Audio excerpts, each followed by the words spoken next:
Immunity given to murderers and rapists of Muslims under India's Hindutva regime. On the 15th of August, the government in India's Gujarat state freed 11 Hindu men who were serving life sentences for gang raping a Muslim woman, Bilkis Bano, and murdering several of her family members, including her 3-year-old daughter during the 2002 anti-Muslim genocide in the state. Bilkis was 5 months pregnant when she was attacked by the men who also smashed her daughter's head with a rock in front of her, killing her instantly. Her mother was also raped. The convicted Hindu rapists were garlanded and fed with sweets as they stepped out of the prison and returned to villages nearby Bilkis's current residence, leaving her fearing for her life and safety of her family. The Gujarat government, ruled by the Hindu nationalist anti-Muslim BJP party of Prime Minister Narendra Modi, released the men on the same day that India celebrated 75 years of independence, where Modi was delivering a speech urging Indians to respect the dignity of women.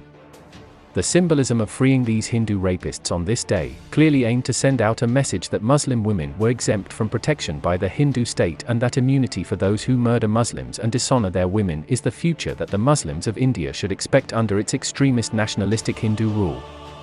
Indeed, various Hindu monks and Hindutva leaders have called publicly for a genocide against Muslims, while in April this year, a Hindu head priest in Uttar Pradesh delivered a speech to a large rally outside a mosque in the town of Khairabad, threatening to kidnap and rape Muslim women.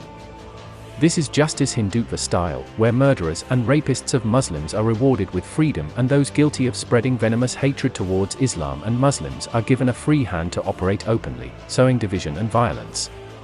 Meanwhile, the homes of Muslims accused of defending their communities against the onslaught of Hindu mobs are bulldozed by the authorities as in Madhya Pradesh. Today, Muslim women and girls in India live in fear of attack and the violation of their honor, knowing that the perpetrators of these crimes will be treated as heroes and with impunity, and that there is no entity that will protect them from harm or that will grant them justice for the horrific crimes executed against them by the enemies of Islam. Furthermore, Western governments who are quick to throw lies against the Sharia and Islamic rule, accusing it of oppressing women and robbing them of their rights, openly embrace Modi and his regime for financial gain and are silent about travesties of justice against women such as Bilkis. It illustrates that their concern for the well-being of Muslim women is feigned, and that all talk of women's rights is simply a tool employed to push their secular, anti-Islam agendas amongst Muslim communities. The value that Islam affords to the protection of the honor of a Muslim woman is unparalleled. It is a value for which our beloved Prophet, peace be upon him, banished a whole Jewish tribe, Banu Qaynuqa, from his state in Medina due to their abuse of a single Muslim woman and the violation of her Islamic dress.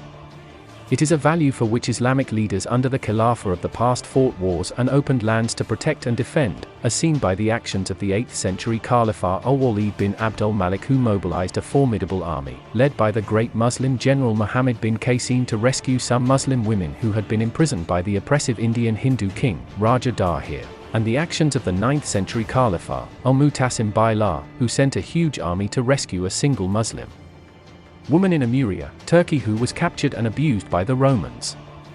Indeed, justice, protection and guardianship for the mothers and daughters of this Ummah will never be established without the return of the system of Islam, the Khilafah, Caliphate, based upon the method of the prophethood, which genuinely stands for their interests, defends their deen, cares for their well-being and is the embodiment of justice. The Prophet, peace be upon him, said, "The Imam, Khalifa, is a guardian, and responsible, and will be questioned, for his subjects."